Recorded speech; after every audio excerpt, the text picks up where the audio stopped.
this is our 5th year doing this, and it's always a pleasure, and it gives New Westminster quite a bit of notoriety coast to coast, because the videos go up and everybody knows where we are, who we are, and what we do. And we just choose a poem each year. Each poet laureate chooses a poem they want to recite, and this one I'm going to recite is one I wrote a few years ago, but it's very near and dear to my heart, and it's called Dried Flowers of Youth. When I was a child, my grandmother used to press flowers in a book between pages, and when I would go to read the book, I'd see all these dried flowers, and you had to be careful if she didn't have them in saran wrap, they'd fall out. Anyway, thinking of that and my grandmother being elderly and other people that I miss, I wrote this poem. Dried flowers of youth, crushed between pages, forgotten utterings of ancient sages, a whisper and scream and the drama between, life unraveling at the seam. A young man running through early chapters, hobbling toward final ever afters.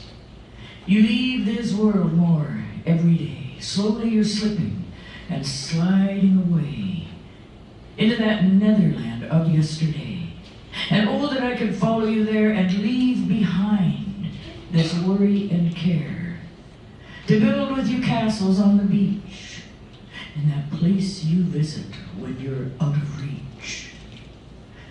Whispers and memories of your sweet song, when you were young, when you were strong, before the years made your bones ache, before your hands started to shake, before you had to be wheeled in a chair, before time left you nothing to spare. Dried flowers of youth are crumbling now, gracing the stage in their final bow.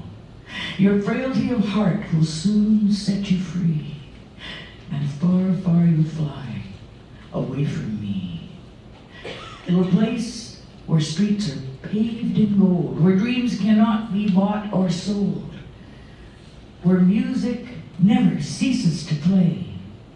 It will call to you softly and take you away.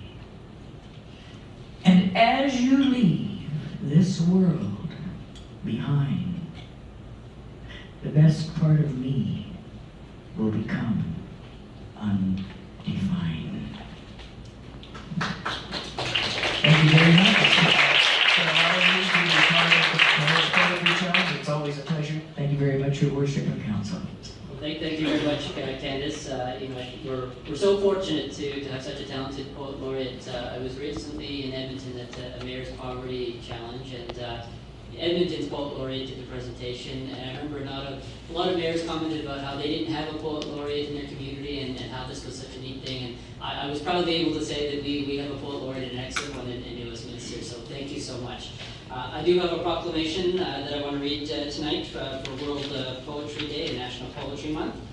Whereas we recognize the cultural importance of language and literacy as the primary means of conveying knowledge, and whereas we agree that literature is defined as words raised to an art form, and whereas we acknowledge that poetry is amongst the oldest forms of literature and that it aims to express humankind's greatest hopes, fears, love, and dreams, and whereas we understand that literacy is nurtured by the sharing and promotion of all forms of literature, and whereas the United Nations Education, Scientific, and Cultural Organization has declared and observed World Poetry Day on March 21st every year, and whereas we encourage our citizens to enrich themselves through partaking in all forms of culture, and we support the idea of promoting literature and specifically poetry in our community, therefore, as mayor, I do hereby proclaim March 21st, 2016 as World Poetry Day in the City of New Westminster, and further declare the month of April 2016 as National Poetry Month in the City of New Westminster, Province of British Columbia.